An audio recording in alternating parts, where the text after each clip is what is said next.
I'm going to be in Hawaii, so aloha, everybody. Nice. I don't know if I should be upset with you about going to Hawaii at a time like now. Well, unless he's buying Why up not? land in Maui, you know. I'm not doing that. You found Oprah and The Rock's sympathy nonsense, and you said, you know what? I need to buy up this land and make it worth my while. Is that why you're going? Come on. Nope. I actually had to change my plans because we were booked for just north of Lahaina. Okay. And we did that we booked that a long time. So it's been a scramble the last month trying to change some plans up. But now we're going to the Big Island for 3 days, and we're going to Oahu for 3 days. We will go to Maui next year.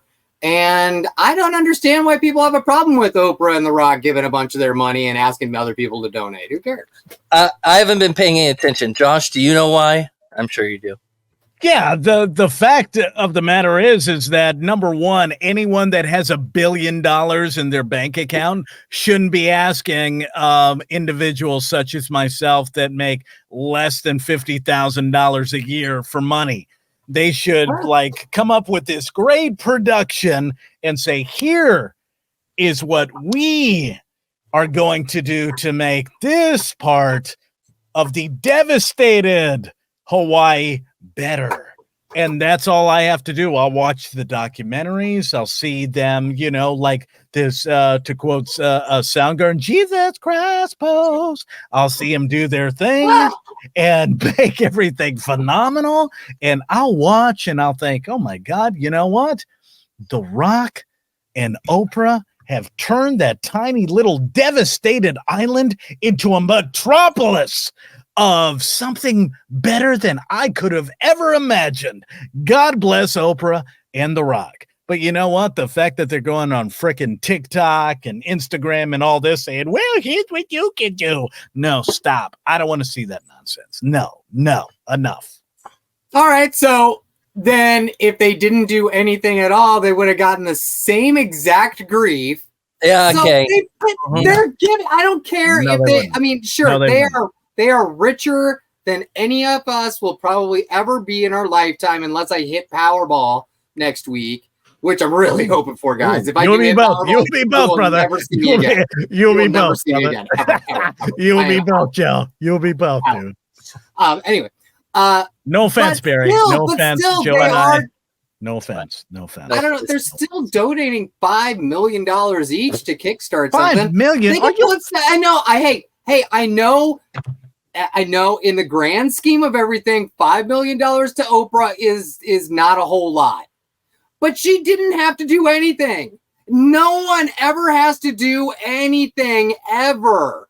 So why are they getting they're getting all of this grief for trying to kickstart something bigger than themselves? And they're getting all this hell for it.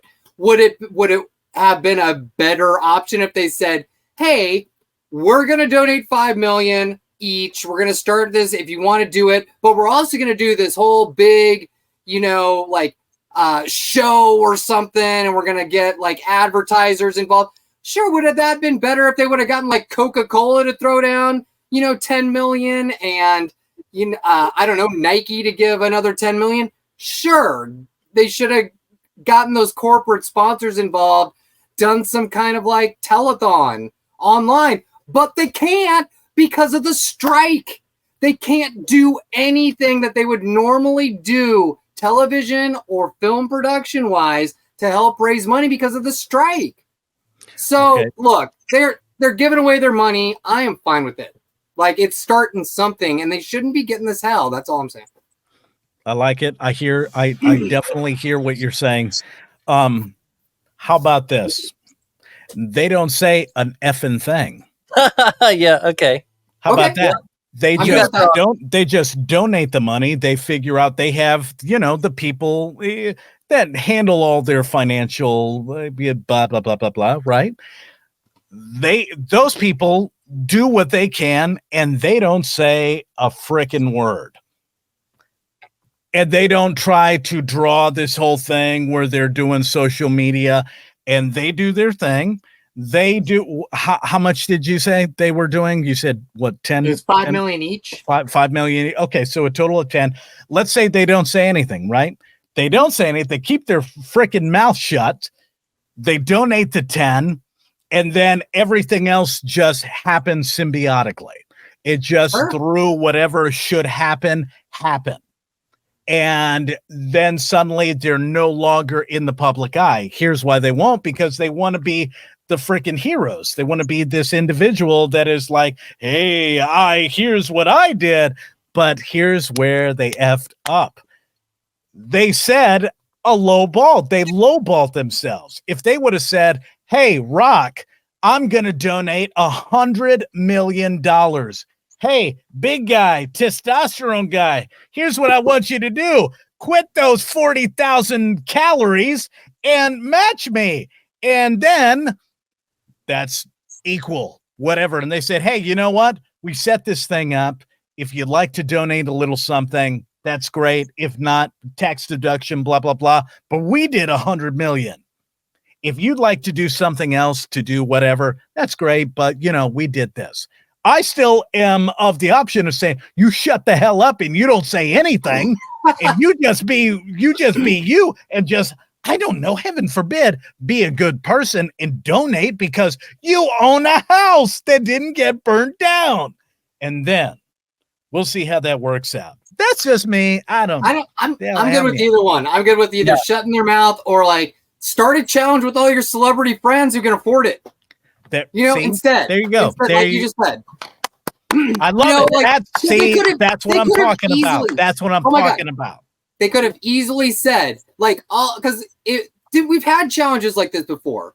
And Oprah could have said, hey, Ryan Reynolds, I just donated 10 million. Can you match me? Ryan would have been, I just donated 11. Hey, George Clooney, can you match me? And then everybody keeps doing it. They would have gotten $200 million in like a week just from celebrities. And here's let me tell you, Joe, you're on the freaking money right now, because think about everything through social media. The Rock and Kevin Hart consistently have this thing back and forth. If The Rock went on and said, hey, dude, I'm doing 100 million and I'm challenging Kevin Hart to get close to matching. If Kevin Hart can't match the 100 mil, he'll get everybody else. And you're right. Suddenly it's building this thing, right? Where it's celebrities and then they look cool because they're not asking other people. They're not asking. And then they do look like the heroes that they want to be. Exactly. There you go. Barry, what do you think of that? I like both ideas. I like all these. I like ideas. I'm an idea enjoyer. I like ideas. Are you? Yeah. The only idea I don't like is selling the land to people that used to own it. No, that's not okay. You guys heard about that? Yes. No, you don't. This is the most outrageous thing. This is, this is a level of scumbaggery. Well, hold your ideas until we hear the story. Let me hear it. Let's loop in the rest of the world to what's going on in Hawaii. Listen. While the wildfires have taken lives, there's growing concern developers are now trying to take the land. Nearly 3,000 structures on Maui were affected by the fires, and the cost of rebuilding is in the billions. Real estate investors are already making offers, with some accusing them of putting profits over people. Residents are telling CBS's Lilia Luciano Maui is not for sale. There's a new worry for Lahaina residents who survived the inferno. Lahaina is not for sale. I repeat, Lahaina is not for sale. Hawaii's governor is considering a moratorium on all land transactions in Lahaina to protect locals from opportunistic buyers. Please don't approach them with an offer to buy land. Please don't approach their families to tell them that they're going to be better off if they make a deal. Hawaii already has the highest housing cost in the nation, with homeownership out of reach for many residents. On Maui, the average home price is now $1.2 million, while the average income stood at just $88,000. Archie Kalepa, a ninth-generation Lahaina elder, says the recovery must be in the hands of locals and natives. We're here to hold the line. We are here to hold the lines and get the rest of the state of Hawaii behind us. That's what Kylie Dindinger and her partner Ray McGorry did when they took in a 3-generation family of residents who lost their home in Lahaina. We were already at a housing crisis. We just want them to stay. They're also holding the line by expanding their family from 2 to 6. Ohana. What does that mean? Family. It's a Hawaiian word for family. And those aren't just any lands that are feared up for grabs. Lahaina was the capital of the Hawaiian kingdom. It holds the sacred burial grounds of ancestors and kings. So the natives' connection to the land isn't just historic or cultural, Nora, it is spiritual. Such an important point. Lilia Luciano, thank you so much. Lahaina, night sounds, family. Yeah. So isn't that a sad thing going down in Hawaii there? Dude, Land it's ridiculous. It's a given. It's I'm pretty sure that the governor said no. Yeah. I mean, that's going to happen in anything. It doesn't matter if it's Hawaii or California or the East Coast, West Coast. It doesn't matter, man. At the end of the day, there is always someone that is going to profit off of someone that is measly making. Look, I mean, they said the family median is 88,000 in Hawaii. That's I don't know if you guys knew that, but that's ridiculous. I don't know how those people live off of $88,000 a year. So this has me think, of course, there is going to be someone that goes, you know what? I'll give you 200,000 for your land. I'm sorry you lost that. That is a shame. I'm sorry there was your family's land for generations. Let's triple it. Here's a check. I'll walk away.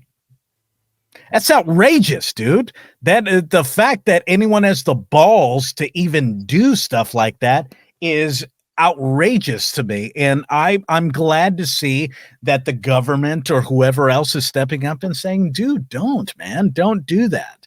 Let's see what we can work out. Yeah, I would like to see Lahaina basically, and I think a lot of people feel the same way. Lahaina was a very special place. And I think a lot of people want to see it rebuilt to kind of mirror what we lost in a lot of ways. Like Front Street was really great. You know, all the neighborhoods that were in the back there had been there for decades and decades and decades.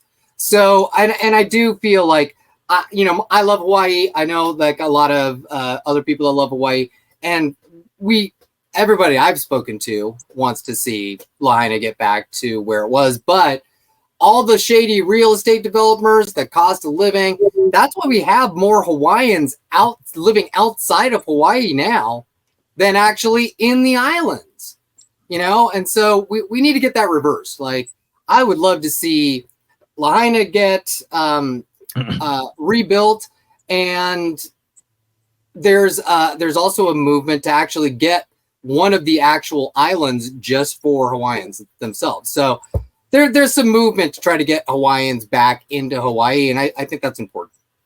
Come on, Joe. I want you to admit that's why you're going down. You are going to lead a revolution that Barry and I are going to have to support because you're leading the way. Just say it. It's okay. We'll support you. But no, I'm not Hawaiian. no, that would just be another white man colonizing. I don't need to do that. Come on, colonizer. This is what the white man does, is colonize and grasp that. You can do it. No. There's going to have to be someone from, I don't know, like the Hawaiian population out in Vegas is going to need to find their own, Joe just wants to use his points. That's it. Yeah. I just want to use my points. Yeah, don't get me started. What's going on? That's a whole different story. We'll talk about travel at some other time, but not right now. Not right now. Way too stressful.